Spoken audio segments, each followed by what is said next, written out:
Sonny looked down and shook his head. There is only one possible answer. This tunnel, something is very, very wrong with it. Chapter 934. No way out there could not have been a tunnel that stretched under the Antarctic center for hundreds of kilometers.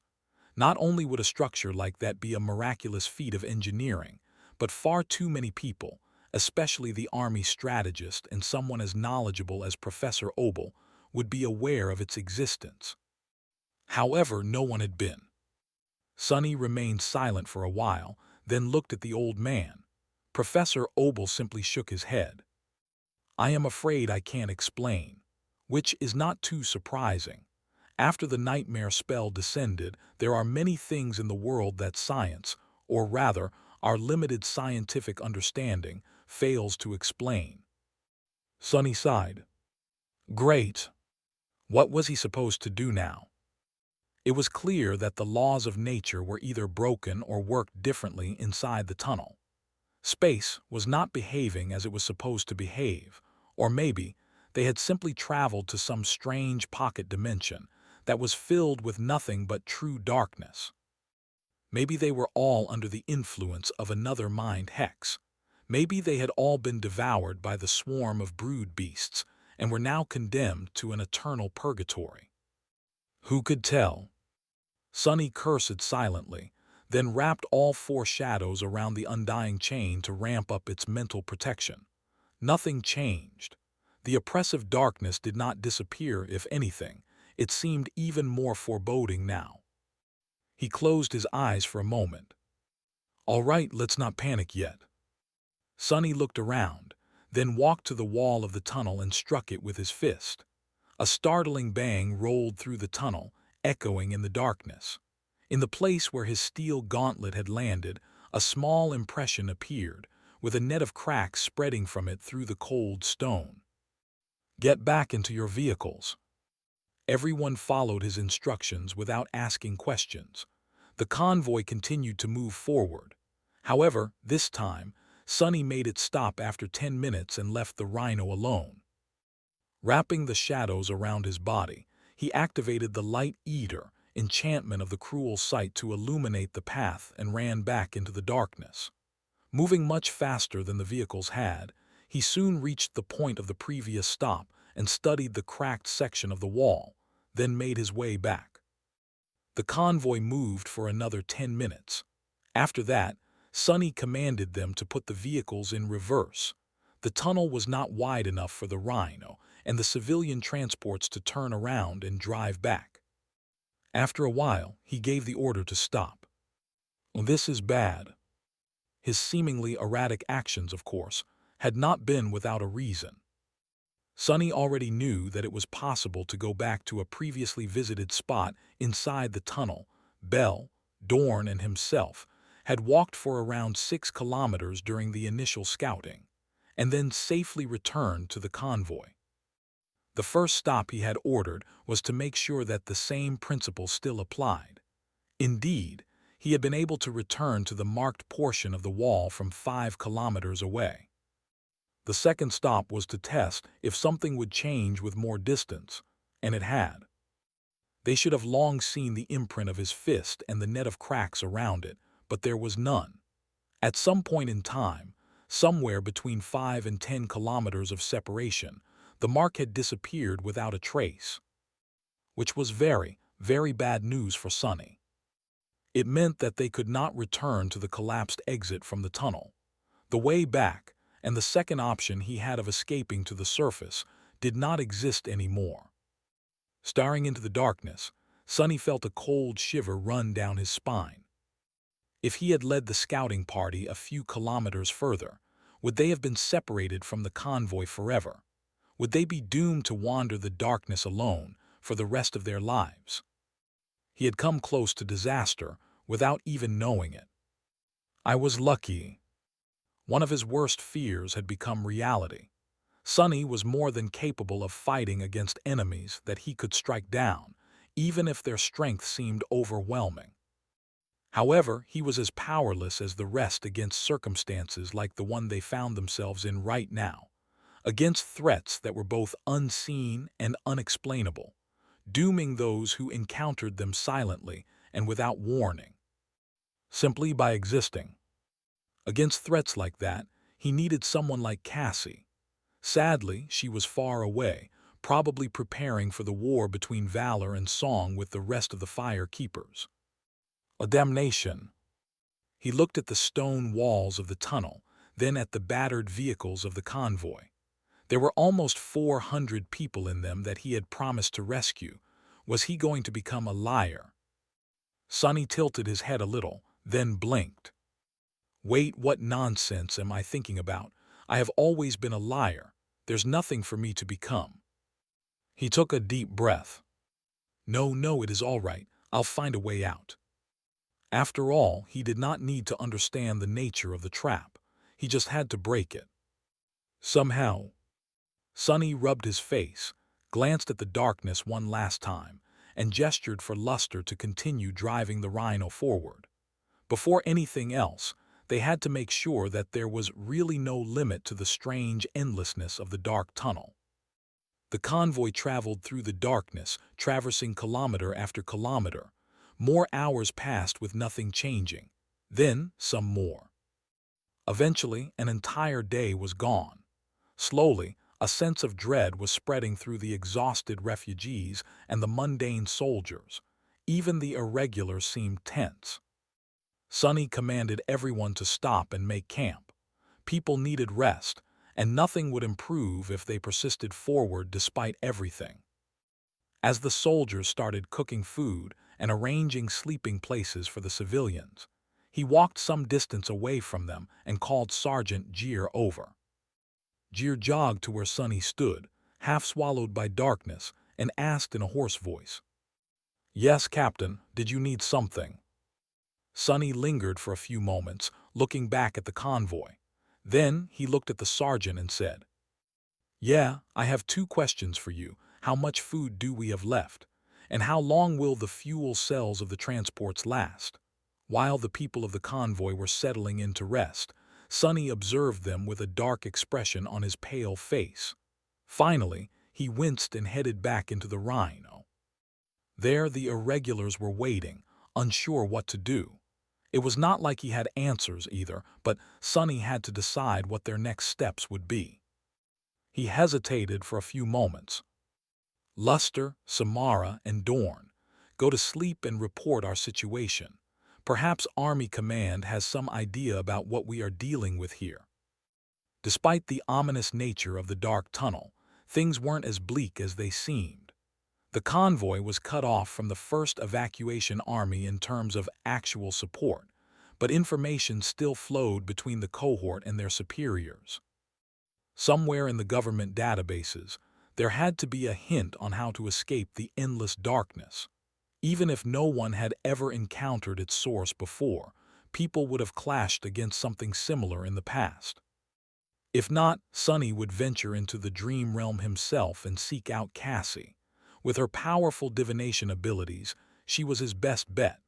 More than that, he could transport food and other resources from the ivory tower with the help of the covetous coffer, so his people were not going to starve. For now, time was not their enemy. They just had to find a way to solve the puzzle and escape. He sighed. Unless something changes for the worse. In any case, there was no point in panicking yet. Sonny watched as 3 of his soldiers climbed into the sleeping pods, then sent the rest to keep watch over the refugees. The oppressive veil of darkness that muted his senses was still there, grinding on Sonny's nerves. He was tired, too. At least there is no call here. In fact, this was the first time in a long while when Sonny did not hear the call at all. Everywhere else in the Antarctic center, it kept whispering quietly into the ears of awakened, but here in the dark tunnel, the whispers were gone. He was not sure if that was a good sign or a bad omen. "We'll see soon." Ordering his shadows to observe the temporary camp, Sonny climbed into a sleeping niche himself. Things were going to get better after he slept. If nothing else, his reserves of essence would be somewhat replenished. That alone was enough to make him feel more confident. That night Sonny had a nightmare. He dreamt of the ditch that he had crawled into after being gutted by the forsaken night, and of cold, overflowing darkness. That was an unpleasant surprise, since he had grown accustomed to sleeping peacefully. Ever since the Kingdom of Hope, his dreams were usually guarded by nightmare. If a bad dream appeared, it was promptly destroyed or subjugated by the Shadow Steed. But now that Nightmare was himself slumbering after receiving wounds, Sonny was left without his protection. Too bad.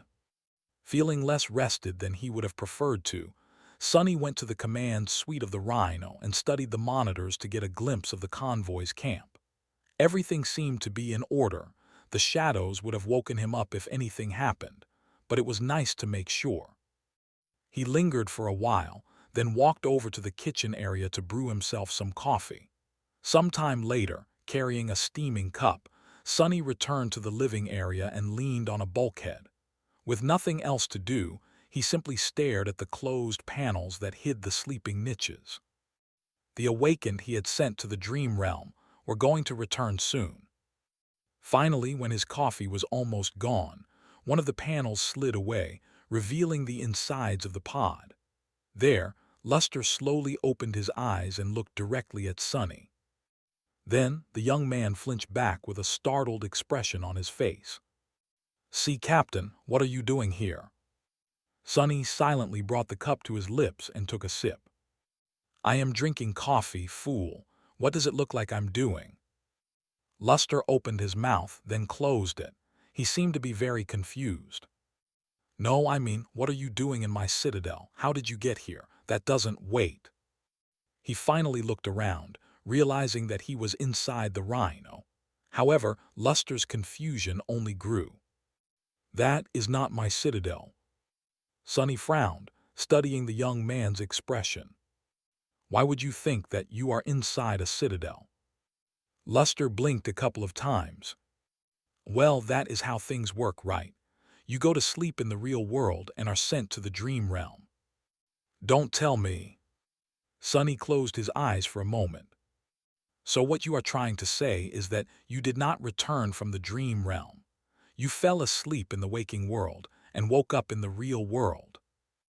Luster let out a nervous laugh. "Ha, that's impossible. Awakened don't stay in the real world when we sleep. But also, yes. The last thing I remember is settling inside the pod, sir." The corner of Sonny's mouth twitched. It seemed that the impossible had just happened. An awakened fell asleep without being transported to the dream realm. Luster's soul had remained in the dark tunnel. So did the souls of Kim and Samara. When they woke up shortly after, the result was the same. They had been confused and startled. None of the three had managed to reach a citadel.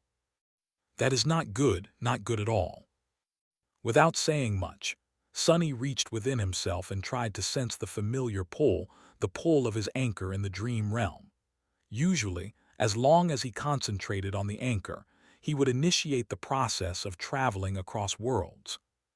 However, this time there was nothing. No matter how hard he searched, his soul seemed devoid of the dream realm's pull. His connection to the ivory tower was gone, just like the call. Suddenly cold, Sonny glanced at the sea of darkness surrounding the fragile island of light where hundreds of refugees were trapped, shivering as they slept. "What the hell is this place? I should have known that something like that would happen." During one of his conversations with Professor Obel, Sonny had learned of a thing called Murphy's Law. Anything that can go wrong will go wrong. He did not know who Murphy was and why that person had been in a position to establish world-governing laws, but their veracity was hard to dispute. Perhaps that Murphy had been a bit of a tenacious cockroach himself to come up with such an undeniable rule. In any case, that was exactly what had happened. Everything had gone wrong. Sonny had hoped to receive information and resources through the dream realm, but now that hope was destroyed. The strange nature of the endless tunnel prevented Awakened from traveling across worlds. He had not even known that something like that was possible. Damnation!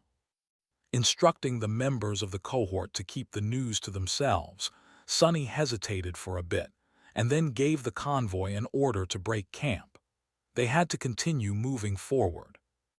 At that point, he did not expect to reach the exit. However, Sonny still needed information. The tunnel was not looping on itself, as yesterday's experiments had proved, so there had to be some other type of magic involved. He suspected that it was spatial in nature, but had to observe more to come to a reliable conclusion.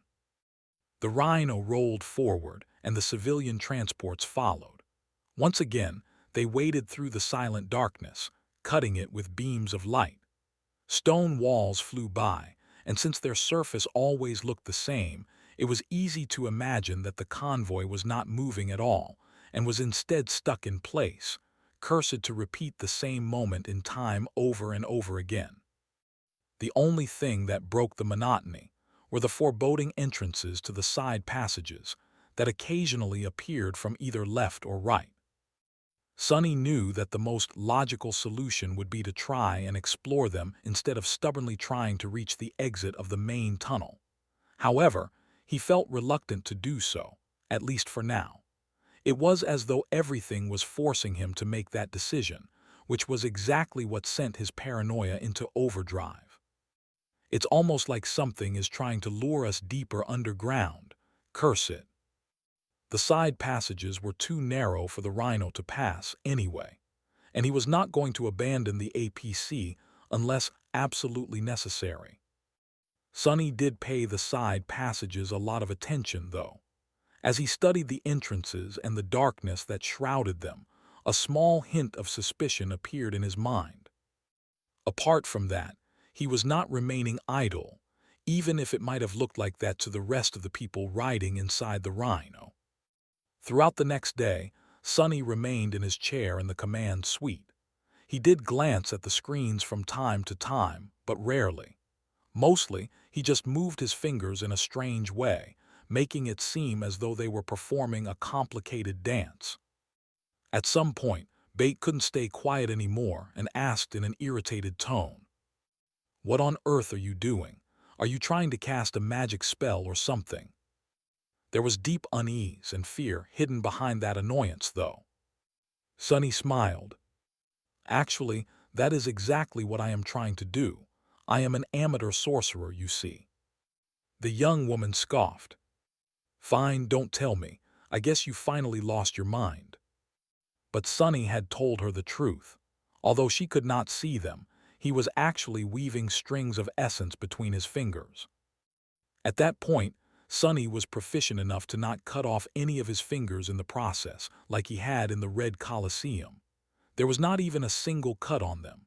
However, creating strings of shadow essence, not to mention arranging them into an actual weave, required a lot of time, concentration, and most of all of essence itself. That was why he had not been able to practice weaving a lot, if at all, after disembarking in Antarctica. The chain of nightmare was too dire and hectic, and demanded too much of him to waste those precious resources on unnecessary things. But now, things were different. By the end of the second day inside the tunnel, Sonny was able to create enough strings to turn an object into a memory. He needed a bit more for what he wanted to achieve, though, so he continued with the task through the night. On the third day of traveling through darkness, when people turned quiet and fear spread through the convoy like a plague, he produced Weaver's needle from the covetous coffer, as well as one of the transcendent soul shards he had stored there before. Any shard would have worked, but Sonny only had these at hand. The needle glowed with soft golden radiance. Using it to create the basic weaves, he began the process of turning it into a memory. Doing so was relatively easy for him, since he had done so many times in the past. This time, however, there was an especially thorny part of the process. Sonny had learned how to name memories through their weave at some point, but each rune took time and additional strings to create. Learning how to weave runes had not been easy either, and had required both a good understanding of weaves and a deep knowledge of the runic language the spell used. He could skip that step, of course, in which case the memory would be simply called by the spell. But Sonny was going for something else this time. In the end, he tiredly put the needle down and let out a shaky breath. Both Professor Obel and Bate were staring at him with curiosity. The old man had not wanted to break Sonny's concentration before, but now he finally asked, "Young man, I am sorry, but could you perhaps explain what you were doing these past 2 days?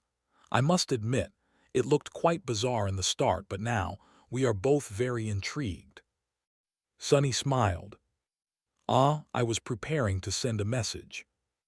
With that, he dismissed the needle, which disappeared into a rain of golden sparks, making both Professor Obel and Bate blink. Then Sonny summoned the runes and looked at the list of his memories. Visible only to him, the runes shimmered in the air. Sin of solace, bitter cusp, stifled scream. And then the last one. Memory, I am stuck in an endless tunnel full of true darkness. How the hell do I get out? Asked Cassie. Memory rank transcendent. Memory tier, I. The corner of his eye twitched. What an ugly sight. I'll definitely rename it later.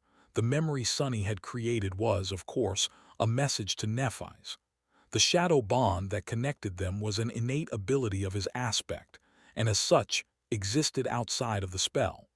It did not matter that the convoy was isolated from the dream realm. Their tenuous link remained active. Sonny knew it because he himself was still able to see Neph's runes, so she should have been able to see his as well. Well, that's done. The only question was how soon would Nephi see the message, and how long would it take for her to come up with a response. Sonny suspected that he was going to have to wait for a while. Morgan's warbow proved that Forgemasters of Clan Valor were capable of nomming the memories they created. However, he did not know how high Changing Star's standing in the Great Clan was at the moment, and if it was possible for her to charge them with forging a specific memory for her, let alone do it quickly. In any case, he was sure that she would come up with something. Nephi's was a frighteningly resourceful person when she needed to be. Kind of like Sonny himself. It won't be fast, though. With a sigh, he glanced at Professor Obel and Bate. The message is sent. Now we just need to wait for a response. The convoy continued its meaningless march. Hour after hour, the small column of vehicles drove through the overflowing darkness, their sense of time and direction slowly disappearing. The dark tunnel was just too eerie, inexorable, and unchanging. Everything there seemed like a strange, foreboding dream. From time to time, one of the vehicles would break down, forcing them to stop for quick repairs. The Rhino was operating on an advanced Spelltech engine, which meant that its fuel was soul essence. Luster was more than capable of keeping the APC moving indefinitely. The military vehicles had primitive Spelltech batteries serving as a backup energy source for their hybrid systems, so he was able to help the soldiers too. The civilian transports, however, were entirely mundane in nature. Their fuel cells were immaculately designed and possessed a vast charge capacity, but were going to get exhausted sooner or later. Although it did not seem like it, Sonny knew that the convoy was on a clock. They drove for the rest of the day and then made camp. The next day went by in the same manner. Sonny spent it on the roof of the Rhino, staring at the entrances to the side passages that would sometimes appear in the stone walls of the tunnel. By that time, they had traveled more than 1,000 kilometers inside the tunnel. If this place was abiding by the laws of nature, the convoy would have been passing under Erebus Field, their final destination, right about now. With no mountains to climb and no nightmare creatures to fight, only the straight road and no obstacles ahead, the distance that Sonny had hoped to cover in weeks was traversed in a few days. He doubted that it would translate to the same amount of covered ground in the real world, though. 2 days after he had sent his message, Nephi's finally responded. Sonny had actually not expected to receive an answer so soon, but there it was. He habitually summoned the runes to check on Neff, and then blinked a couple of times, noticing that the list of her memories seemed much longer than it had been before. Ever since Changing Star joined hands with Valor, her soul arsenal improved by a lot. There were certainly benefits to being an adopted daughter of a great clan, so she would occasionally receive a memory or two. It seemed that she was being provided with a constant stream of soul shards, as well, even if their influx had slowed at some point, most likely to hide the fact that Nephis possessed multiple cores. I am not envious at all, yeah. I am not regretting my decisions, even a little bit. Sunny glanced at the dismal walls of the dark tunnel, then at the battered convoy, the desperate people who clung to what little warmth they could find inside the ramshackle vehicles, and sighed. Then he looked back at the runes, which showed that Nephis had gained 15 new memories in the span of a couple of days. Even if she was being nurtured by a great clan, that was too many. Frowning, he read the names of the new memories. Faint Glimmer, Ire Hearth, Nebulous Veil, Dire Warning, Haunting Eversong, Eager Cut, Altar of Denial, Rust Reaver, Testament of Malice. And 6 more. None of them seemed to have been created by the Forgemasters of Valor. Sunny scoffed. Clever. Smiling faintly in the darkness, he read the first letter of each memory in order. What he ended up with was a concise message. FINDHARTCUTRUN. Find Heart Cut Run. The meaning was quite clear. He had to seek out the heart of the true darkness that drowned the tunnel, destroy it, and then run as fast as he could. The first 2 parts did not promise anything good, but the last one was downright ominous. Sunny did not know what Cassie had seen or learned, but she would not have included the word run if the consequences of destroying the mysterious heart of darkness were anything short of terrifying. However, how was he supposed to find it? And if that thing was so frightening, how was he going to destroy it? Really now, would it have killed them to be more specific? He shook his head with a bitter expression. Well, it must have not been easy to scrounge up 15 new memories, let alone ones with names that could be arranged into a simple cipher. So, Sunny thought that he should be thankful. Yes, thank you kindly. Regardless of how he felt, the course of action was rather clear. As Sunny stared at the walls of the tunnel that flew by, a dark entrance to a side passage appeared in view. What little of it could be seen showed a narrow road that sloped down at a steep angle. He quietly grimaced. I guess I won't be able to avoid crawling deeper underground in the end. How unexpected. The convoy had stopped once again. This time, however, there was one significant difference to the place Sunny had chosen to set camp. It was situated near one of the side passages, which they had avoided at all costs in the past. Currently, the irregulars were gathered around the dark entrance, staring at it with gloomy expressions on their faces. Sunny did not look too enthused either. After a while, he sighed and glanced at his subordinates. Have any of you noticed it? They looked at each other, not sure what to say. After a while, Dorn spoke in a somber voice. What exactly were we supposed to notice, Captain? Sunny silently shook his head. In the past few days, he had been observing the side passages attentively as the convoy passed them, trying to see if there was a pattern to when and where they appeared. The tunnel looked to be endless, after all, so it seemed that there was an endless amount of these branching paths, too, which was a bit weird. In the process of observing the side passages, a sinking sense of suspicion took hold of his heart, and by now, that suspicion was all but confirmed. He frowned. Well, I don't blame you. It's pretty hard to notice. Then Sunny pointed at a particular spot on the stone wall of the tunnel, right where it made way for the open chasm of the entrance to the side passage. There's a small protrusion there, and on the opposite side, the stone is chipped near the floor. There's also that crack over there. They stared at the spots he showed, not quite sure of the meaning of these small, barely noticeable features. What about them? Sunny lingered for a moment. Nothing, really, in and of itself. But if you watch closely, you would have seen that these exact imperfections are present at each of the entrances we passed in the last couple of days. The first one we saw during the initial scouting had them, too. With how rough the walls of the tunnel are, it is only expected that there would be nothing smooth about the side passages, but still. Exact cracks at exactly the same spots. At hundreds of entrances, don't you think it's strange? Luster stared at the chipped portion of the wall, then scratched the back of his head. I don't get it. Did someone leave these marks on purpose? Sunny shook his head. No, what I am trying to say is that there are no hundreds of entrances.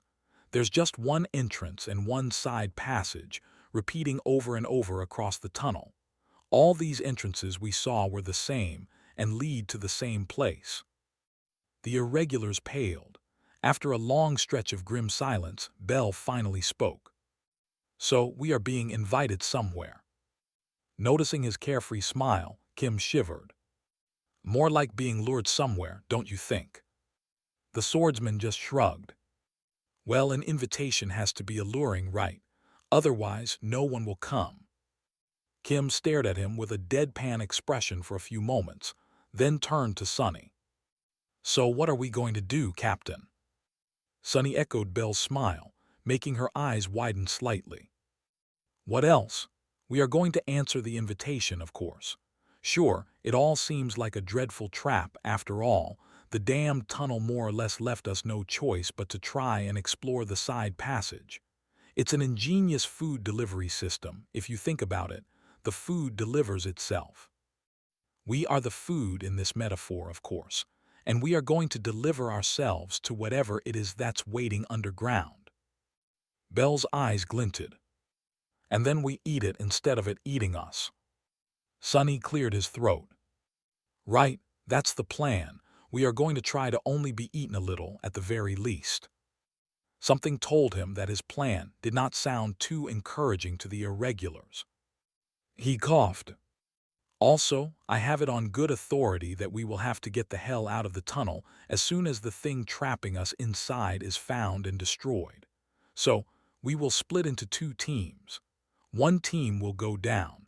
The other will remain with the convoy and make sure that all vehicles get to the surface. The irregulars looked at each other, trying to guess who will be assigned to which team. Luster was their best pilot, so he would have to remain with the Rhino. Samara's aspect was less useful in narrow spaces, so there was no point in taking her deeper underground, either. The rest of them, that was the question. Quentin looked into the darkness, and then asked calmly, So who is going to accept the invitation, Captain? Sunny glanced at him with a dour face. Ah, that's easy. I am going to take a look underground while all of you will stay with the convoy. The members of his cohort immediately protested. It's too dangerous to go alone. Captain, someone has to watch your back. Please reconsider. Sunny listened to them for a while, then waved a hand. Shut up, you idiots. Do I look like a hero to you? If I could take you with me, I would. Hell, I'd take a whole army. However, none of you can traverse the distance fast enough to return to the convoy in time. I can, though. He sighed, remembering one of the recruits he had decided to pass on. The guy who could create rifts in space. That aspect would have come really handy right now. However, there was no time to regret past choices. He was very happy with his cohort, too. Plus, I am not going alone. I am taking Saint with me. What, did you think that I'd risk my hide if she wasn't close enough to save it? The irregulars grumbled for a bit, but eventually accepted his decision. Captain's echo was truly powerful. If a master and an ascended demon couldn't handle the source of the unnatural darkness, then the members of the cohort would not be of much use there anyway. They were not an ordinary master, and an average echo either. Sunny gave a few more orders, making sure that the convoy would be fine in his absence, then called Saint and returned to the mouth of the side passage. The two of them faced the darkness, remained still for a while, and then silently dove into its cold embrace. Damnation! The side passage was full of impenetrable darkness, too, flowing around Sonny as it turned him blind and deaf. The blade of the cruel sight was shining with a soft radiance, creating a small circle of light around him. That light seemed to be struggling against the tide of chilling blackness, making it appear more absolute.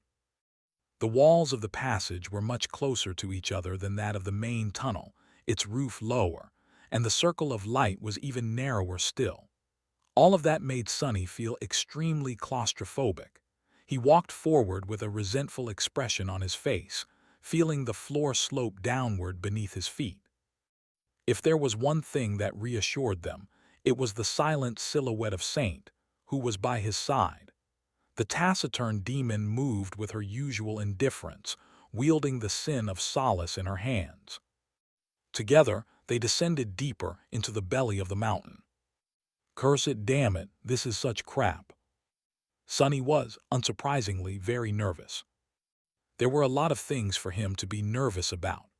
Not only was he willingly walking into a trap of an unknown, but immensely powerful nightmare creature, he was also surrounded by true darkness, the element that directly countered most of his abilities. Not only that, but he also found himself in a strange situation. Most awakened possessed at least one luminous memory. Those were usually both cheap and easy to get, so everyone had some sort of enchanted item to serve as a lantern in their arsenal. However, Sonny had never needed one, so he only had the cruel sight. Its light eater, enchantment allowed the somber spear to absorb light and then expel it. After months spent in the darkness of the polar night, most of the sunlight that it had devoured in the past was long gone. What little remained was supposed to last him a few hours, but what if he failed to complete his mission by then? Sonny brought several chemical flares with him, just in case, but he really hoped to not get a chance to use them. Additionally, he had to leave one of his shadows with the convoy. Surrounded by true darkness, he could not turn into one to swiftly travel across the network of tunnels, but he could still shadow step back to one of his invaluable helpers. That was why Sonny had ventured into the depths of the mountain alone, hopping to escape whatever disaster waited ahead in an instant. So a quarter of his power was gone as well. Right now, Gloomy Shadow was with Saint, Creepy Shadow was augmenting the cruel sight, and the Haughty One was wrapped around his body. The five of them were a fearsome quintet. Nevertheless, Sonny did not feel confident. The odds were just stacked against him too much. What's the big deal anyway? It's just a creepy, inescapable mountain full of true elemental darkness, which apparently has a heart, a piece of cake. Saint turned her head a little and stared at him, the ruby jewels of her eyes glowing with cold crimson light. It was only then that Sonny noticed that his teeth were chattering. He forced out a weak smile. What? It's really cold here, you know. Indeed it was. Steam escaped from his lips, and his voice echoed off the stone walls, traveling far into the narrow passage. Sonny grew quiet, not wishing to announce his position to anything that might have been hiding in the darkness. They continued to descend, soon arriving at an intersection, which was drowning in darkness. It was the first one of many. Just as Professor Obel had said, there was a whole network of tunnels excavated during the dark times here, meant to serve as a bomb shelter in case of an all-out war. The tunnels cut deep into the mountain, creating a strange labyrinth. Sonny was sure that there was some logic to how they were arranged, but the intent of the engineers that had built this place escaped him.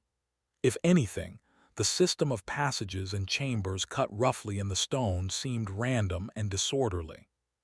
Almost organic. And of course, each was consumed by darkness. At this depth, Sonny started to feel as though the darkness was moving around him, flowing through the tunnels like blood rushing through colossal veins. He shivered. Calm down, damn it. Find the heart and destroy it. What if it was not a metaphorical heart, but a quite literal one? Gritting his teeth, Sonny continued forward. Faced with the complicated maze of passages, he navigated through it following a simple principle. Each time they arrived at an intersection, he chose the path that led further down. For now, this method seemed to be working, since the surrounding darkness seemed to have become thicker and flowed faster. After a while, he started to hear a strange hum. Low and distant like a quiet whisper, it reverberated through the cold stone, echoing and growing more persistent as Sonny ventured deeper into the network of tunnels. Struggling against a sense of vast, primordial fear, he glanced at Saint, and then stubbornly continued walking. Soon, Sonny arrived at a dead end, or rather, what should have been a dead end. The tunnel he was following came to an abrupt stop, but the wall in front of him had collapsed, or had been shattered, at some point in the past, revealing an entrance to something that looked like a natural cave. He hesitated for a few moments, then climbed over the pile of rubble and entered the cave. It stretched forward, twisting and turning, growing so narrow that Saint had to fall back and now walked behind him. The dark passages had changed from those cut through the stone by human tools to being rough and uneven. The floor rose and fell too, making moving forward hard. If Sonny had felt as though he was in a maze before now, he had completely lost his sense of direction. All he knew was that he was still moving down, and that the darkness was flowing past him with increasing speed. The unclear hum was growing louder and louder. By then, Sonny had been completely overcome by an irrational feeling that he was not traveling through a network of caves, but instead crawling through the veins of a bizarre, colossal, terrifying creature. If it really is alive, then I don't want to know what kind of creature it is. Just as that thought flashed through Sonny's mind, the radiance of the cruel sight's blade suddenly flickered and was instantly extinguished. All that was left was utter darkness. I knew that this would happen. There was a scratching sound in the utter darkness, and then a stream of bright scarlet flame shot out of a chemical flare. Raising it above his head, Sonny looked at the narrow cave, which was now flooded with dim, ominous red light. The darkness retreated for now, but it seemed ready to pounce on him at any moment. Feeling his heart beating wildly, he glanced at Saint, who still stood behind him unfazed. Turning away, Sonny grumbled. Well, what did I expect? She was born in the underworld, of all places. I bet Saint is feeling right at home in this misbegotten darkness. He remained motionless for a few moments, getting accustomed to the blood-red gloom that surrounded him. Then, Sonny bit his lip and took a step forward. Let's go, we still need to find the heart. The cruel sight was not supposed to burn through its reserve of absorbed light so soon. The chemical flare, which was supposed to burn for at least 15 minutes, stuttered and drowned in just 5, forcing him to ignite a new one. It was as though keeping true darkness at bay exhausted any source of light faster than it should have been possible. And the deeper into the mountain they went, the more pronounced that discrepancy became. Curse it all. Sonny had dreaded reaching the heart of darkness, but now that he was literally burning through his flares at a concerning speed, he couldn't wait to find it. Sadly, it turned out to be harder than he had thought.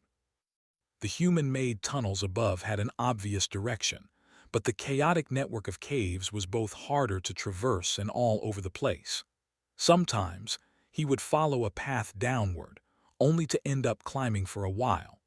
Other times, descending deeper into the mountain only made the distant hum grow quieter, which told him that he was getting further from his goal. In the end, Sonny abandoned all pretense of knowing what he was doing and chose where to go randomly, relying on his intuition to show him the way. Soon, he discovered a new pattern. The passages where the darkness seemed to flow faster were the ones that felt correct to him. Armed with that knowledge, he hurried forward, knowing that there was not much time left. Time had lost all meaning, and Sonny only measured it by the amount of flares he had burned through, when there were only 2 of them left. He finally reached his destination. The walls of the narrow passage he was following suddenly disappeared, and he found himself in a vast, spherical cave.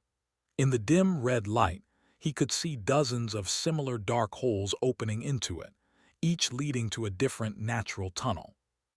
However, Sonny did not pay them any attention. All he could look at was a giant orb of jet-black stone that floated in the center of the cave, burning darkly with the crimson reflections of the flare's fire. The darkness flowed through it, or maybe was born from it. The hum he had heard came from the orb, like a rustle of waves that were imprisoned within it. Suddenly, he felt a terrible chill spread through his body. Whatever that black sphere was, he knew that it was not something any human was supposed to see. Run! Sonny gulped. He couldn't believe that no one was guarding that thing. Then again, there was nothing guarding his own heart, either. If something managed to crawl into his chest, it would find his rib cage empty of defenders as well. Maybe not, if Blood Weave had to say anything about it. Sonny stretched his senses outward, checking if his connection with the fourth shadow still remained. It was there, albeit strangely muddled. Nevertheless, he knew that he would be able to use Shadow Step to get the hell out of the dark cave after destroying the Heart of Darkness. No time to waste then. His second-to-last flare was about to burn out. Stepping forward, Sonny chased all hesitation away from his mind and thrust the blade of the cruel sight forward. It struck the side of the black orb and slid off its surface without leaving a scratch. Sonny froze. The sound of the spear hitting polished stone seemed deafening, and when it died down, was it just him, or did the hum coming from the sphere grow a little louder? Glancing at Saint, he felt cold sweat rolling down his face and whispered, "Help me with it, will you?" The taciturn knight remained motionless for a moment, staring at the sphere with a hint of subdued emotion. Then her eyes suddenly flared, the flames inside them turning darker. Saint did something strange. She took a step forward and handed him the Sin of Solace. Confused, Sonny grabbed the hilt of the Jade Giant, feeling the infuriating whispers assault his mind. Pathetic. He frowned, surprised at the sudden thought. Was it a thought? At that moment, Saint took another step forward and unsheathed her broken stone sword. The jagged line of its shattered blade flashed through the darkness and sunk into the black surface of the sphere to the hilt. A small crack snaked its way up and down through the surface of the orb. Suddenly, the hum became almost deafening. What? Then the giant orb suddenly burst open, releasing a tide of darkness that washed over Sonny and Saint, throwing him back. He fell on the cold stone, feeling something rustling against the steel of the undying chain. The flare was swiftly extinguished. In the last split second that it burned, Sonny saw what the darkness released from the sphere was, and understood what the hum he had heard represented. It was not the rustle of the waves. Instead, it was the rustle of countless tiny feet scraping against the shell of the black sphere from within. The flood of darkness that had escaped from the cracked orb was actually myriads of tiny beetle-like creatures that were now swarming over him like a river, already shredding the transcendent metal of his armor. Worse still, the tide of them was still flowing out of the broken sphere, rushing into the dozens of passages leading out of the cave like a flood. The sight of it was both terrifying and bizarre. No matter how large the shell of black stone had been, the mass of beetles it released, and was continuing to disgorge, was many times larger than what could possibly fit inside. At this rate, the whole mountain was going to be filled with them in mere minutes. So that's why she told me to run. Feeling a sharp pain suddenly pierce his side, Sonny belatedly realized a dreadful fact. He needed to enter a shadow to use Shadow Step. And with all light gone, there were no shadows left in the true darkness of the flooded cave. Sonny was buried under a moving carpet of dark beetles. His armor was being chewed through, and a few of them had already gotten inside somehow, their razor-sharp mandibles sinking into his flesh. See crap. For a moment his thoughts were scattered, but the sudden pulse of pain cleared them. Blinded, Sonny shuddered and tried to move his hand to cover the eye slits of his helmet's featureless mask. It was too late. One of the insects had already crawled through. Since Sonny could not see anything, he only realized it when something cold and slithering brushed against his nose. He instantly closed his eyes, and a split second later, a sharp pain pierced his face as one of his cheeks was torn open. A repulsed hiss escaped through Sonny's lips. Jerking his head, he felt the beetle fall down and then caught it with his mouth, crushing the bastard between his teeth. It felt like chewing on steel, but the resilient shell broke with an appalling crunch, filling his mouth with sharp fragments and an indescribably bitter taste. Arg! Finally, he managed to free his hand from underneath the mass of beetles and covered the eye slits with it, then struggled to stand up. Sonny managed to rise to his knees, but at that moment, a new wave of beetles smashed into his chest, throwing him back down. It felt as though he was drowning. A crushing weight of the endless river of creatures pressed him down, making it hard to breathe. With each second, there were more and more of them, and the weight grew more unbearable. In the dark cave, the seething darkness that consisted of countless myriads of tiny insects was rising like a tidal wave, already flooding most of the tunnels. The uninterrupted surface of wriggling black insects was slowly crawling higher and higher, the shards of the broken sphere already disappearing beneath them. The rustling hum of tiny feet scraping against stone turned into a rumbling roar. Then, a hand in an armored gauntlet broke through the surface, the chemical flare grasped by it igniting with intense scarlet flame. Growling, Sonny pushed himself through the squirming mass of dark beetles and managed to rise to his feet with a stagger. Even standing, he was waist-deep in the rushing river of the black shells. As several of them continued to bite into his flesh, he briefly looked around. It took him a split second to take in the sight of the underground cave, which was painted crimson by his last flare and swiftly drowning in the tide of darkness. He had already dismissed Saint, so now all that was left for him was to run. Damned bugs, why did it have to be bugs? The flare in his hand stuttered, the stream of red flame it was spewing rapidly growing shorter. But before it died, he already dove into the shadows, disappearing from view. The fluttering flare fell into the mass of dark beetles and was instantly swallowed by it, the last hint of light disappearing from the hidden cave, perhaps forever. Back in the main tunnel, the convoy was nervously waiting for something to change.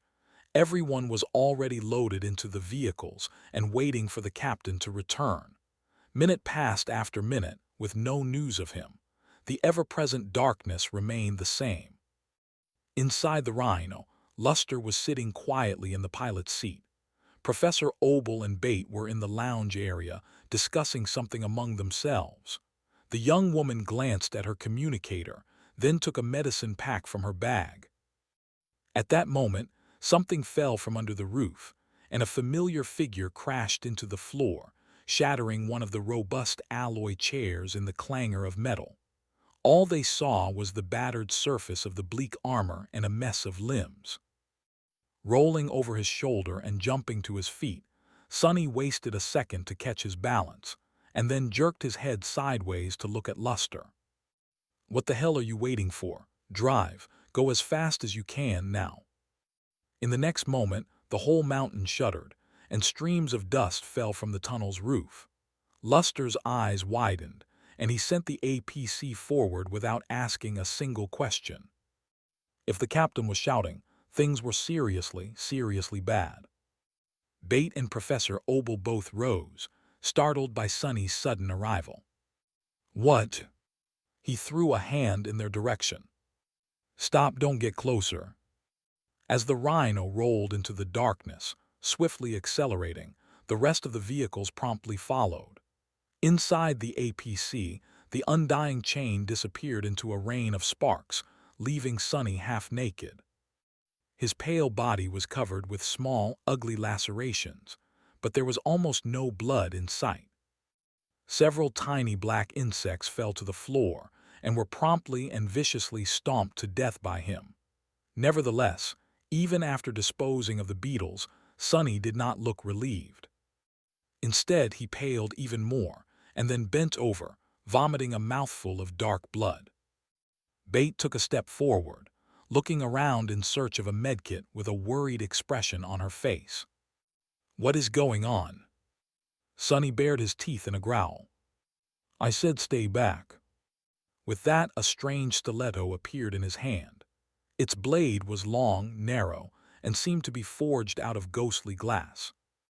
Without hesitating even for a second, Sonny sent both the young woman and the old man into a momentary shock by turning the stiletto against himself and plunging it into his chest. "Hey, what are you?" A startled yelp escaped from Bates' mouth, drowning Sonny's own groan. "Ah, damn it!" He twisted the moonlight shard in the wound, causing an ugly grimace to appear on his face, and then pulled the stiletto out.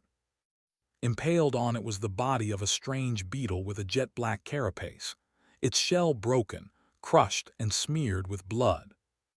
The tiny creature had almost reached his heart. A few moments later, and Sonny would have been in a sea of trouble. He stared at the dead insect for a few moments, and then shivered. The mountain quaked again, and a net of cracks appeared on the roof of the tunnel just ahead. Sonny looked through the windshield of the speeding APC and inhaled deeply, not paying attention to the pain. "Time to run, it hurts." Sonny had escaped the dark cave fast enough to not be eaten alive, or even to a serious degree. Just as he had joked, he ended up only being eaten a little. There were a few bites on his body and one on his cheek. The most serious wound by far was the one he had inflicted on himself to get the last beetle from under his skin. The moonlight shard had cut deep, but, guided by his steady hand, missed both his heart and anything else that was important. Still, it stung, not that Sonny had time to pay it any attention. The rhino was speeding forward, almost flying through the shuddering tunnel. All around it, the darkness was rippling and shifting, as if out of control. It felt like the thing they were inside of, whatever it might have been, was convulsing. Not exactly in the throes of death, but maybe in agony. Sonny was pretty sure that the blow Saint had delivered to the black sphere was not fatal to the unknown being, since he never heard the spell announcing a kill. The source of the true darkness was not destroyed, just damaged. Or maybe set free. "Captain, that is new." Hearing Luster call out to him, Sonny looked forward and saw an unfamiliar shape appear from the darkness. It was a rusted frame of an old personal vehicle, which they had never seen before. The implication made a pale smile appear on his face. "It's broken." The strange anomaly that had been keeping them inside the tunnel seemed to be no more. They were actually moving forward, instead of traveling endlessly through a never-ending sea of darkness. Destroying the black sphere had really broken the binding. He let out a shaky breath. If he had not received a message from the outside, things might have turned out differently. Sonny would have ventured into the side passages eventually, but probably without leaving one of the shadows behind. Even if he did, he would have definitely taken the rest of the irregulars with him. Then they would have died. Actually, he still struggled to believe that everyone survived. For now, we are not out of the tunnel yet. Suddenly cold, he looked at Luster and said, "Top speed, get us out of here." The rhino flashed past the rusted vehicle, pushing it aside with its ram. The rest of the convoy followed, and soon they could feel the floor of the tunnel starting to slope up. That had not happened before, so Sonny took it as a good sign. Sadly, good things had ended after that. The mountain seemed to be coming to life around them. It shook and trembled, more and more cracks appearing on the walls and the roof of the tunnel. At some point, One of the walls collapsed just as the last vehicle passed it, and a flood of something dark and seething flowed into the underground passage. Sonny shuddered, realizing that it was the beetles. The tide of them rushed into the tunnel like a river of black liquid. However, that liquid was behaving as if it possessed a maleficent sentience. Instead of spreading in every direction like water would, it seemed to deliberately rush in pursuit of the convoy.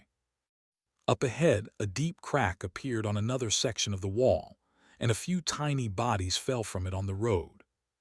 Crap! All Sonny could do was pray that they would pass the swiftly growing crack before the stone wall shattered. Somehow they did. At that point, it seemed like the whole tunnel was ready to collapse. The civilian transports struggled to keep up with the rhino, climbing up the quaking road. Behind them, the endless flood of dark beetles was gaining speed, swelling as new streams of them poured in. Dust and pieces of stone were raining from above. But ahead of them in the distance, a circle of dim light appeared. The exit. It was still night outside, but at least there were the stars, the ghostly flames of the aurora, and maybe even the moon. Although small, the difference between the true darkness of the underground tunnel and the mundane darkness of the outside world was apparent. They almost made it. No, they were going to make it. Sonny gritted his teeth as he watched the distant exit approach, while the tunnel was breaking down around them. Just a bit more, just a little bit.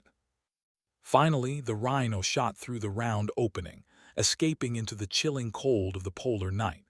The vast expanse of the black sky appeared above, looking more beautiful than ever. Sonny grinned triumphantly. Then his grin disappeared. Finally able to see, he sent his shadows to take a look outside and studied their surroundings. The tunnel had led them quite high into the mountains.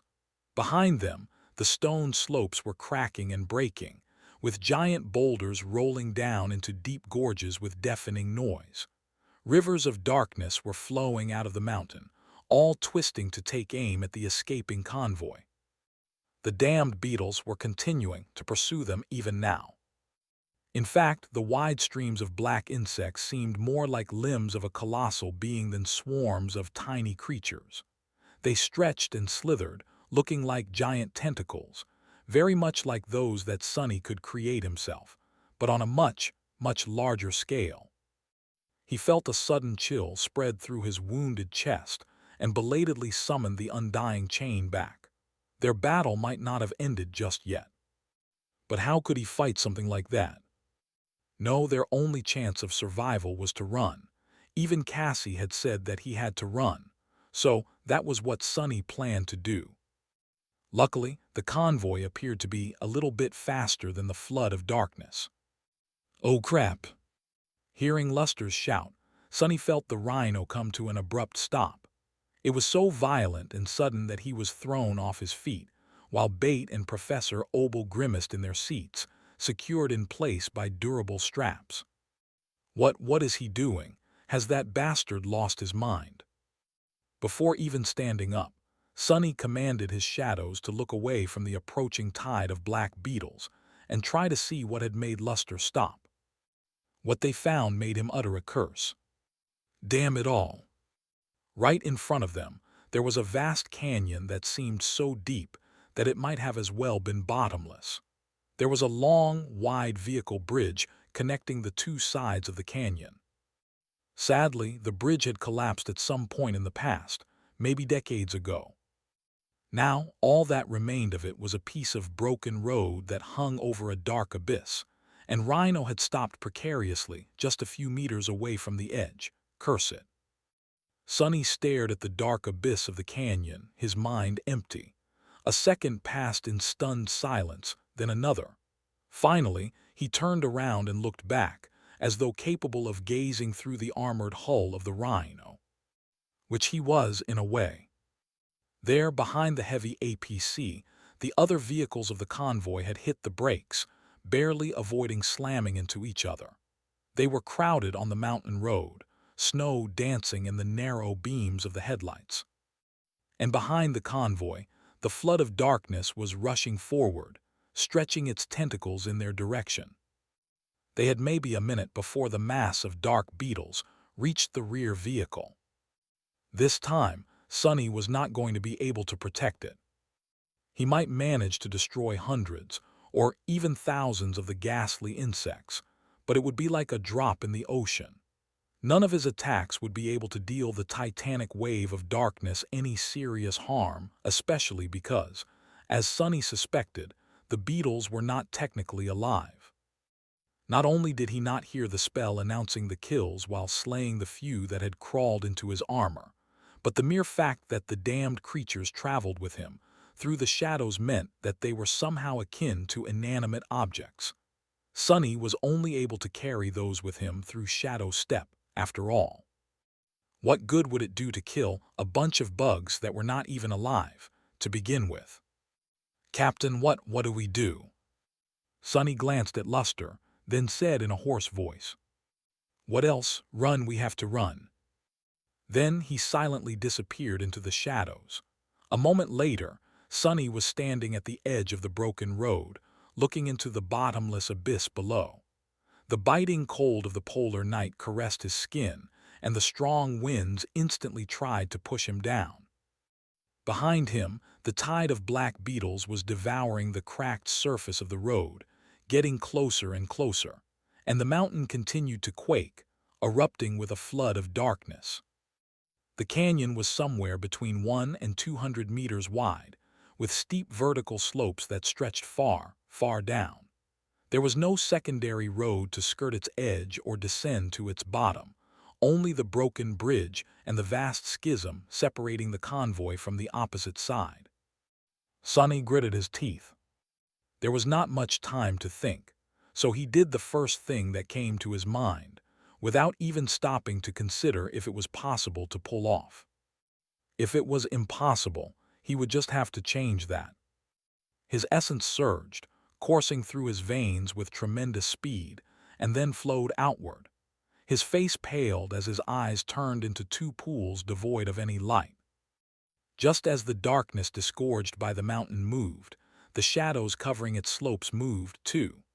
The deep murk drowning the deep canyon boiled, rushing upward. Two black pillars suddenly broke through the snow covering the sides of the shattered road and rose into the sky, growing taller and taller with each second. At the same time, the tide of shadows rushing from below reached the edge of the broken bridge and bent, freezing for a moment above the bottomless canyon like a wave that was about to break. But instead of breaking, the shadows continued to spread forward and solidify, as if forming a dark path above the abyss. If there was no bridge for them to cross, Sonny would just have to build one of his own. Arg! He was expending so much essence that his soul felt as if it had come under strain. However, instead of slowing down, Sonny doubled his efforts. On the far side of the canyon, two more pillars rose, and another surge of shadows stretched into the air, growing meter after meter to meet the first one. Long tentacles of darkness shot from the tops of the pillars, turning into unbreakable chains. From them, dozens of smaller chains fell, fusing into the black surface of the growing bridge. Sonny was not concerned with how much essence he had, however. He was worried about the structural integrity of the hurried construct, and the speed with which he would be able to connect the two parts of it. There was not much time left, but there were very few people in the world who knew more about forming connections out of chains. After all, he had spent so much time in the ruined Kingdom of Hope, traveling from one island to another across the heavenly chains that bound them together. Chained together, inseparable and stronger for it. There was probably some philosophical lesson to learn from it all, but Sonny was too preoccupied to care. With a groan, he stepped aside and waved to Luster, who was staring at him through the windshield of the Rhino. "Drive."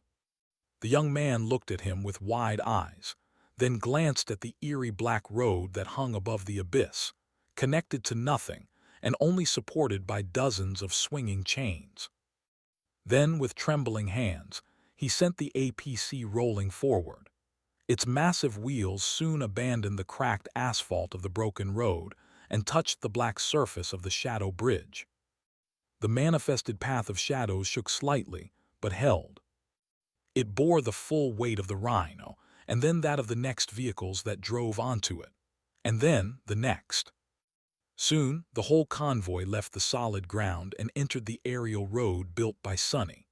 He grabbed the metal handle on the hatch of the last vehicle and allowed its momentum to pull him with it, then climbed onto its roof and crashed down on the cold alloy. After several seconds, Sonny glanced back at the approaching wave of darkness.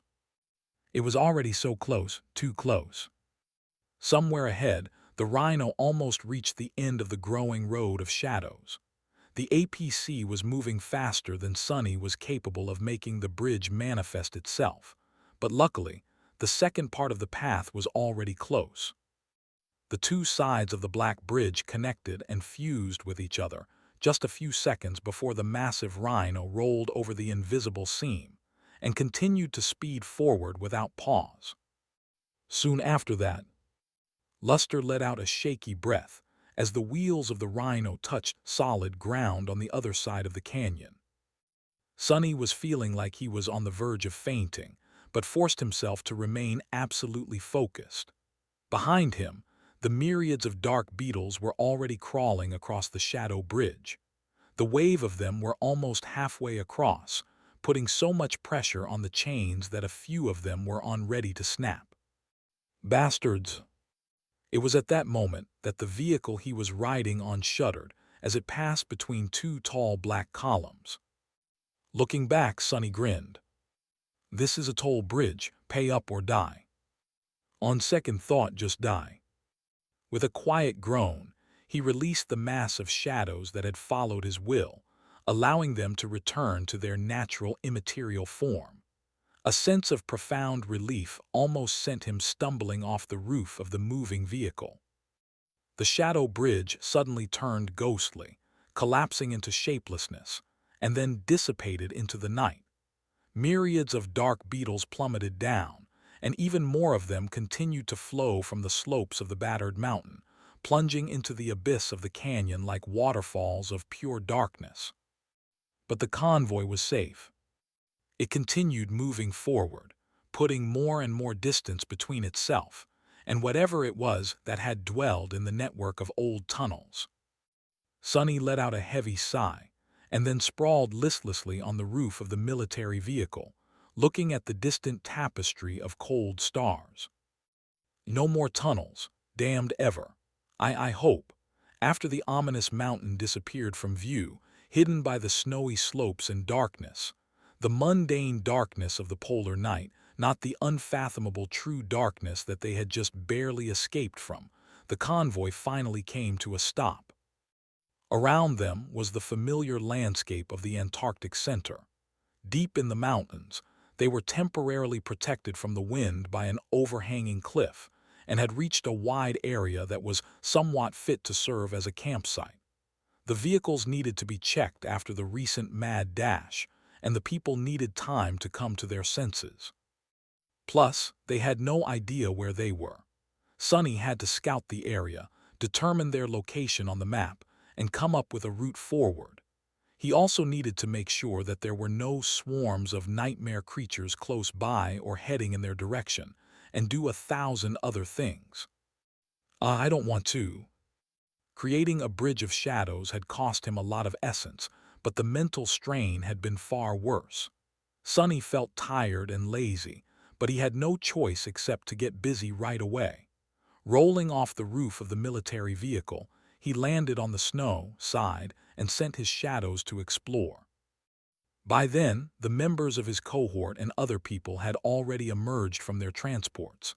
Some went about establishing a camp and searching for good watch posts, while some headed toward him with complicated faces. Pretty soon, he was surrounded by the irregulars. A few of them looked relieved to find him safe and relatively sound. Others were mostly full of questions. Luster, who had witnessed more than the rest, was the first one to speak. "Captain, sir, that was something else."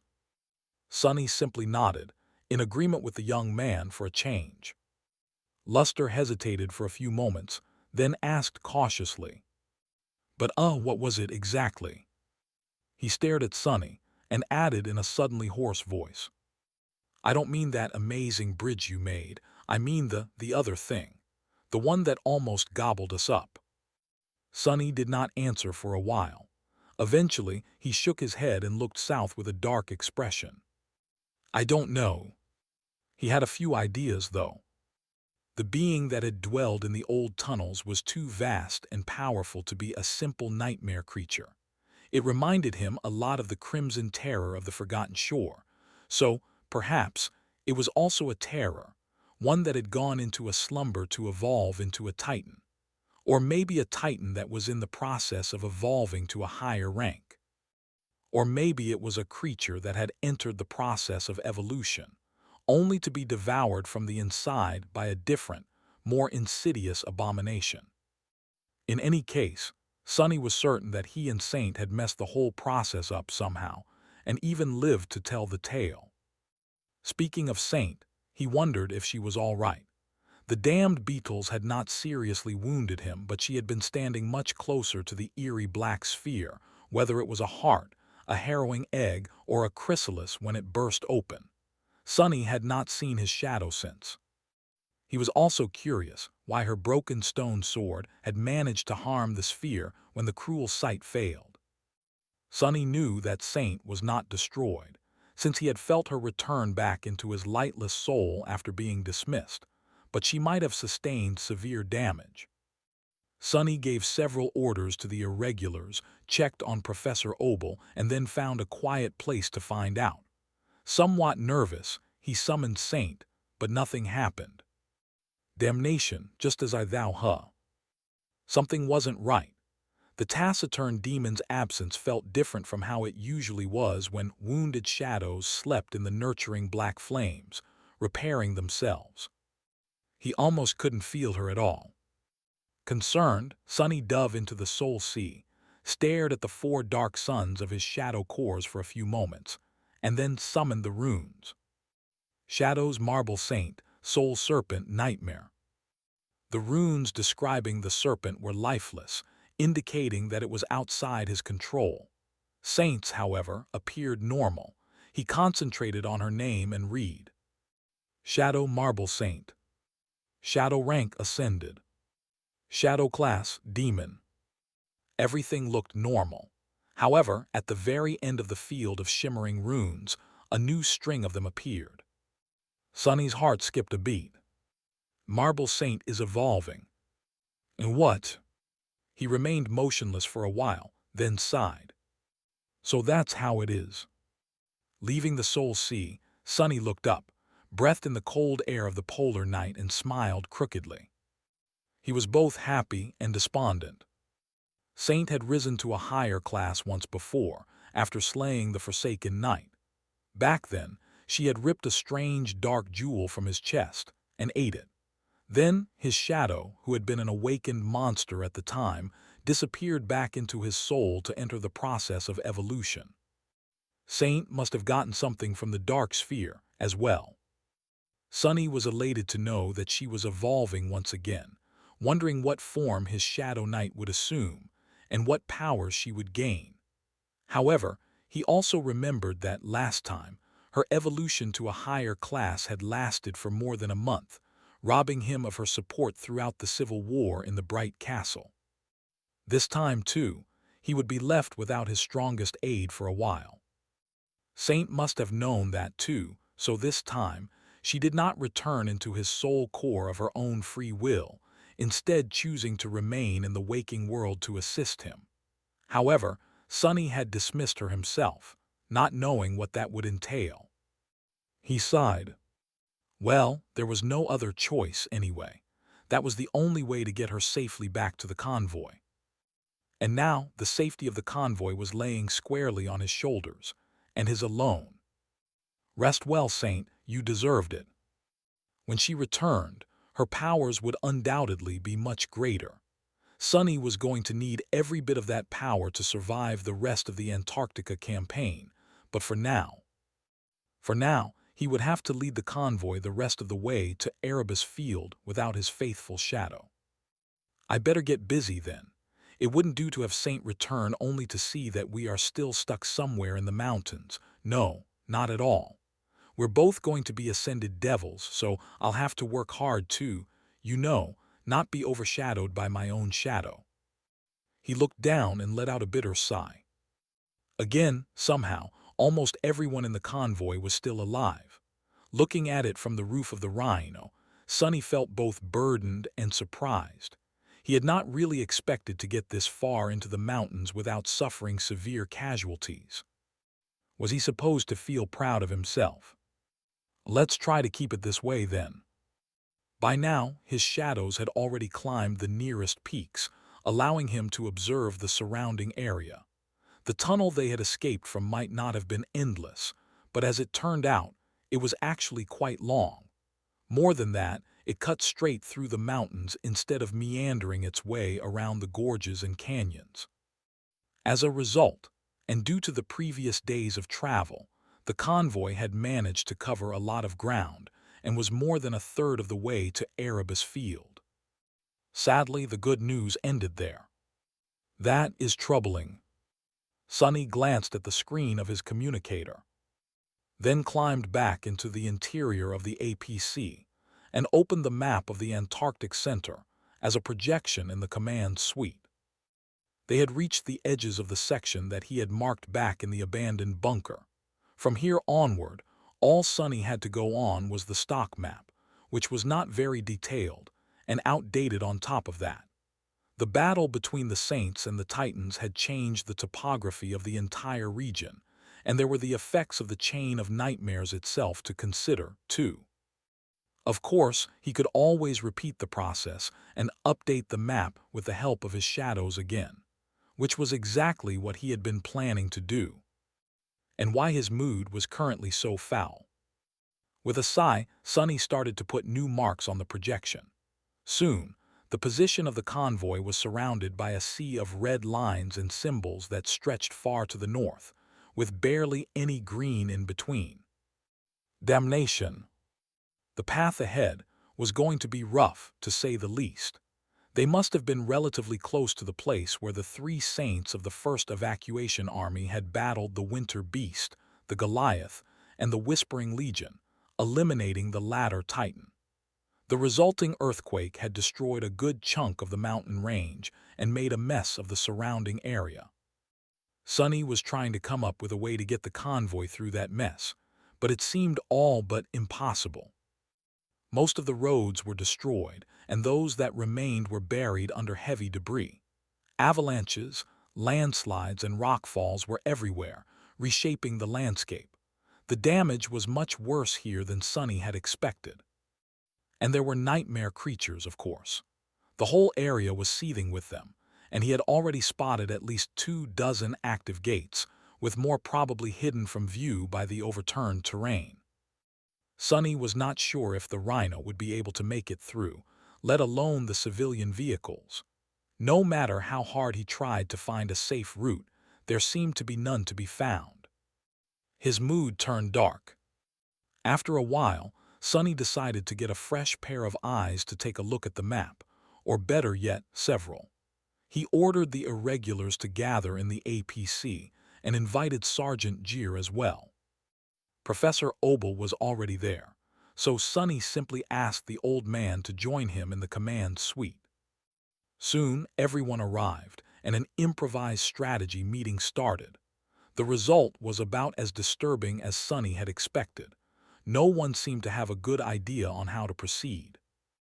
Dorn was currently pointing at a certain point of the map.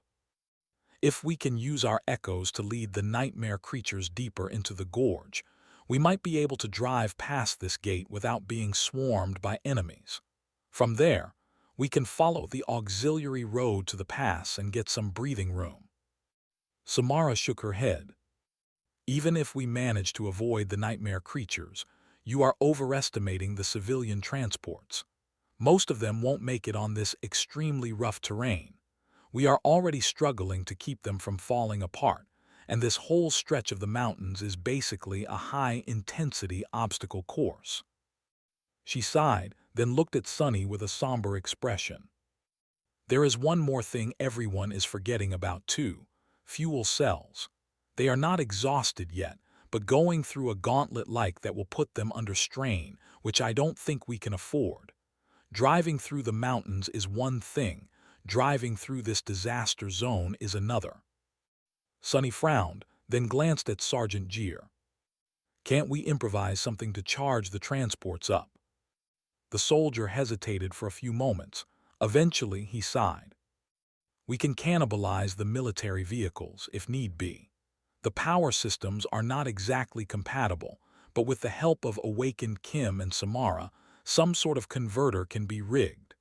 The soldiers can join the refugees inside the transports. But apart from the obvious loss of defensive capability, there are other factors against that solution. We are not too high on energy reserves ourselves, and the transports are much more power-hungry. So it won't be a drastic change, maybe a difference of another 100 kilometers or so, in this cold. Sonny let out a heavy sigh, thinking of other solutions. There were all kinds of wild ideas in his head, like hitching one of the transports to Nightmare and letting the black steed pull it like a mundane drudge. The rhino could manage one, too. Hell, with a proper harness, Sonny would probably be able to pull one of the transports himself. That would be a sight to behold. He grimaced. Join the army, she said. You will earn lots of contribution points, she said, curse it all. Was that why he had become an officer? To be strapped into a damned yoke and pull a wagon like a glorified ox? The idea was ridiculous anyway. Sure, it was theoretically possible to pull the civilian transports in case they lost power, but what about heating? What about light?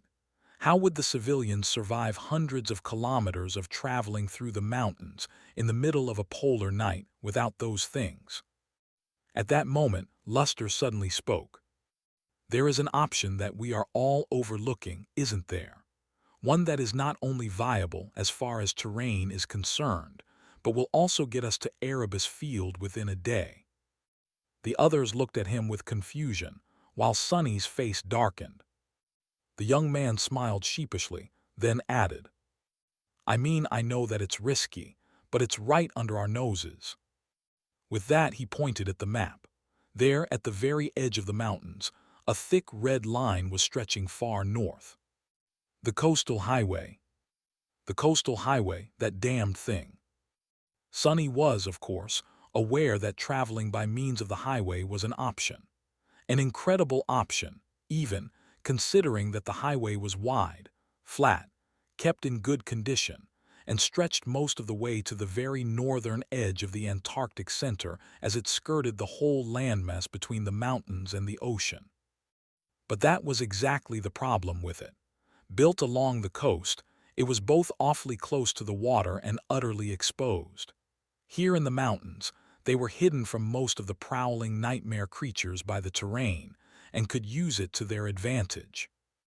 Out there on the coast, nothing would be protecting them from the hordes of abominations, both those on land and those hiding beneath the waves.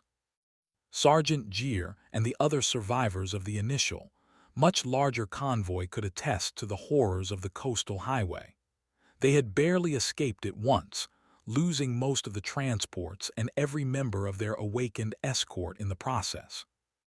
Indeed, the soldier looked incredibly tense at Luster's suggestion.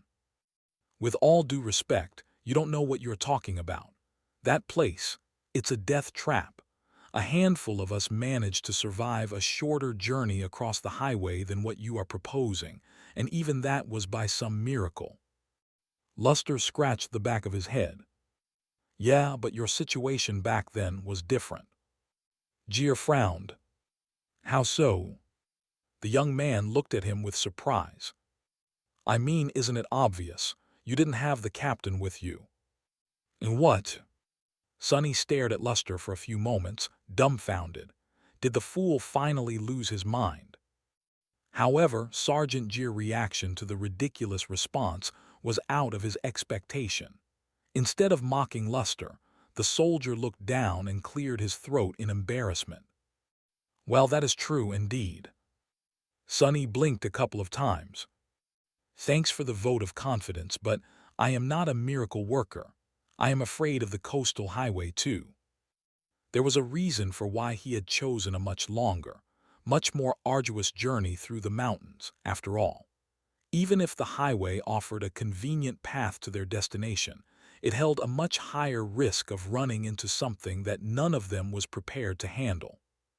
From hordes of nightmare creatures akin to the devouring cloud to the damned terror that had slaughtered every living soul at Low 49, to countless other horrors no one knew about. Even running into a titan was not out of the question. The winter beast was being contained somewhere in the north by St. Tyrus, but the location of the monstrosity that Army Command had designated as Goliath was currently unknown. Nothing was stopping the bastard from showing up the moment the convoy got stuck in the open. However, traveling through the mountains had turned out much more dangerous than Sonny had anticipated, despite his habit of always expecting the worst. By now, he had successfully managed to lead the convoy into pretty much every possible terrible situation that they had been supposed to avoid by not choosing the highway. With the path ahead so close to being impassable, and the civilian transports falling apart on the steep, unreliable mountain roads, the more dangerous route was starting to look more and more attractive. Kim sighed. Sorry, I hate to agree with Luster, but there are about 600 kilometers between us and Erebus Field. That is if we go straight, of course. If we have to maneuver through the mountains and circle around them in search of passable roads, fighting nightmare creatures as we go, I doubt that many of us will make it. She sighed, then threw a tentative glance at Sonny. If we descend to the coastal highway, however, and go at full speed, we can cover these 600 kilometers in a matter of hours. Of course, this is a huge risk, B. But isn't it an even bigger risk to stubbornly push forward through the mountains, if it means staying in the wild for days, maybe even weeks more? Sonny winced. Kim was somewhat right. The coastal highway was dangerous, but so were the mountains. They were teeming with nightmare creatures of all sorts and were too hard to navigate in the wake of the earthquake. There was also the matter of time, which no one except for Sonny and perhaps Professor Obel seemed to be aware of, since they were not looking at the bigger picture. And the bigger picture, from what he could tell, was not looking too swell. The First Army was not earning any victories against the tide of abominations. Instead, its position was gradually worsening. Those additional days and weeks Kim had mentioned were much more important than she knew, for more than one reason. Sonny sighed. In the end, both choices were terrible. Remaining in the mountains was a bit safer, but also a bit hopeless. Trying to charge the coastal highway was much more dangerous, but also offered a much more realistic chance of salvation. It was like rolling a die. Do I feel lucky today? He remained silent for a long time, then deactivated the projection and looked at the people gathered in the command suite. Everyone tensed, waiting to hear his decision. Sonny tiredly rubbed his face. Prepare the vehicles to go all out. I want them to be able to keep their top speed for at least 6 hours without ever slowing down. Do everything you can. I don't care if the transports completely fall apart and explode after that. Just make sure that nothing breaks down on the road. Either way, it will probably be their last ride, so prepare well. We will be taking the scenic route along the coast. With that, everyone was suddenly extremely busy. Getting the convoy ready for a high-speed charge across the coastal highway was not a small task, especially considering that it was most likely going to turn into a rolling battle. Sonny was one of the few soldiers that had nothing much to do, so he simply went outside and stared at the night sky, with a full moon staring back at him like a giant blind eye. A few meters away from him, the lone sleeper of the convoy was busy applying black venom to whatever bullets Sergeant Jeer's soldiers had left. He was also doing the same to his arrows. Suddenly curious, Sonny called out to the young man. "Hey you, what do you think? Will we make it?" The sleeper looked up at him with wide eyes. He was apparently not expecting to be addressed by the captain. "Sir, yes, sir, without a doubt, sir." Sonny chuckled.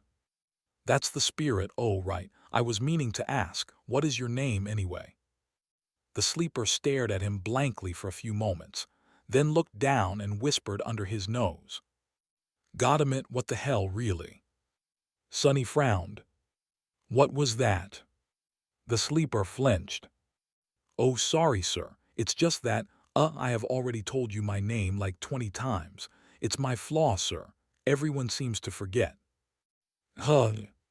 Sonny scratched the back of his head. "Well, all right, as you were then." "What a strange flaw. Not the worst one to have, though." He left the sleeper alone and walked forward, stopping in front of the rhino and looking ahead. Then, he started stretching his muscles. The road ahead was desolate and enveloped in darkness. "This is going to be a wild ride." The small convoy turned west, rolling down a narrow road that descended from the mountains and eventually met the coastal highway.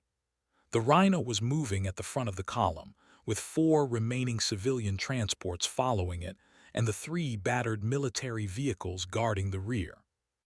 This was Sonny's siege army for the next 6 hours or so.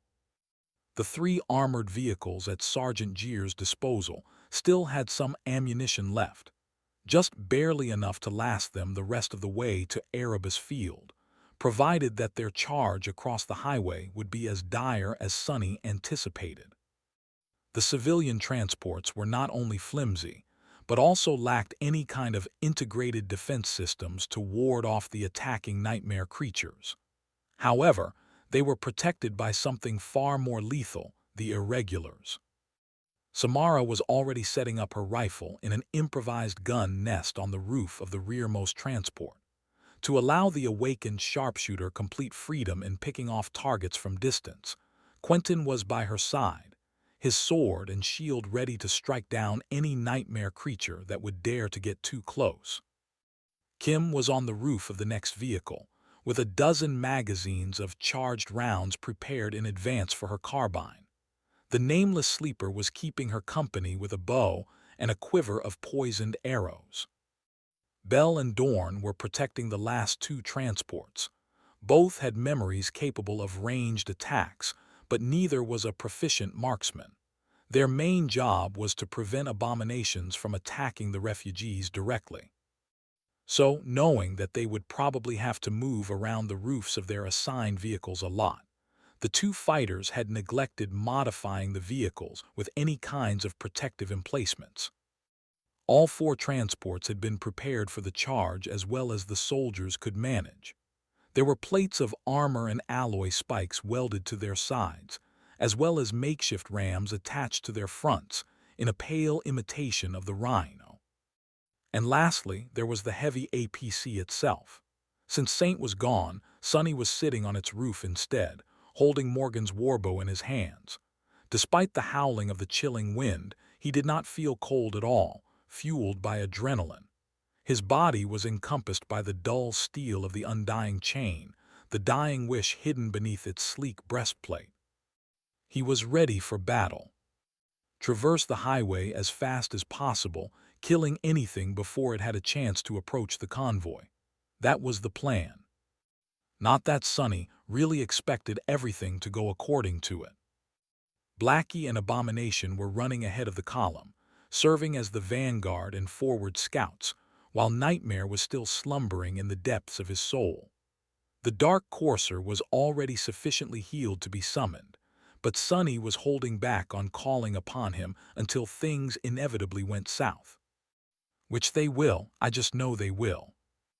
Descending the mountains was easier than trying to push through them, so it did not take long for the convoy to reach the final stretch of the road before the coastal highway. The terrain had turned much smoother, and then entirely flat. Finally, the beams of light shooting from the rhino illuminated the wide expanse of weathered concrete, and the dark waves rising and falling not too far behind it. The highway was wide enough for 10 APCs the size of the Rhino to drive side by side, but a section of it was separated from the main thoroughfare by a thick barrier. Behind it, closest to the mountain slopes, a railway stretched both north and south, meant to carry armored trains across the landmass. That still left them enough space to maneuver, but also placed the convoy closer to the ocean. The full moon shone in the black sky, drowning in the undulating lights of the ghostly aurora. The highway was utterly empty and basked in the pale moonlight. All of it, the dark slopes of the mountains, the wide expanse of the road, and the black waves beyond it, looked eerie, ominous, and foreboding. However, Sonny had no time to appreciate the ambience. That was fast. A few hundred meters ahead, the two echoes had already caught the scent of nightmare creatures hiding in the darkness. Unfortunately for them, very few things could hide from Sonny's gaze in the gloom of the polar night.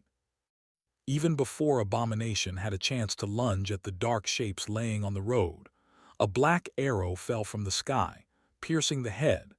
At least Sonny thought that it was the head of a monstrous centipede that seemed to have been resting on the concrete. "You have slain an awakened beast." A moment later, the echo's powerful jaws crunched on the chitinous carapace of a different abomination, while Blackie jumped on the third, trying to copy the ferocious attack of the larger hound. A second arrow helped him finish the job.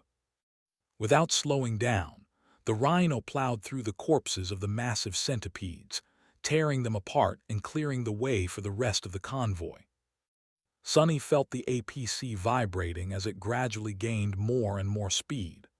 The coastal highway seemed to be in good shape despite the recent earthquake, so nothing was slowing them down. For now, at least, it seemed as though they had a chance of making it to Erebus Field in a timely fashion. However, he could already see more nightmare creatures in the distance, their frenzied eyes slowly igniting with dangerous flames as the lights and the noise of the convoy attracted their attention. There were unclear shapes moving on the slopes of the mountains, too, rising from the darkness and starting to descend toward the highway to intercept the column of human vehicles. Much more disturbingly, the black waves continued to murmur to the speeding convoy's left as they continuously assaulted the shore, coming and going without showing any sign of a harrowing threat hiding beneath their dark surface. That lack of movement filled Sonny with much more unease than the swiftly approaching silhouettes of murderous abominations. Whatever it is that is going to show up, just show up already. There was no response. Gritting his teeth, Sonny turned away from the ocean and raised his bow. There were all kinds of nightmare creatures who had apparently decided to take a nap on the flat concrete surface of the coastal highway. Bestial maws opened in vicious snarls, sharp mandibles dripping with viscous saliva, jagged claws, curving bone scythes, and various implements of death that Sonny did not even know how to describe. All of it was flying toward the convoy, drawing closer and closer with each second. The faster the vehicles moved, the faster the abominations converged on them. Damnation! Sonny was standing on the vibrating roof of the Rhino, drawing Morgan's warbow time and time again. In a short span of time, he had let loose a veritable rain of arrows, slaughtering at least a dozen of the approaching nightmare creatures. His muscles were already protesting the unforgiving pace, but augmented with all four of his shadows, Sonny knew that he could keep the same rate of fire for much longer. The battle was only starting anyway. Although the menagerie of monsters rushing toward the convoy seemed ghastly and dangerous, these were only the dregs of the chain of nightmares. They were the lone stragglers or small packs of abominations that had broken away from larger swarms and hordes, and as such, did not pose a real threat. For now, they were also only attacking the column from the front. Very soon, Sonny and his people would be surrounded and forced to resist attacks from all directions. To postpone that, Samara finally opened fire. Most of the nightmare creatures on the highway were obscured from her by the other transports and the wide shape of the Rhino, but she had a clear shot of the mountain slopes and the abominations that were rushing down the treacherous surface of the icy stone to attack the convoy from the side. A shining slug flashed through the air, and one of the distant silhouettes ruptured, mangled remains sliding down the steep slope.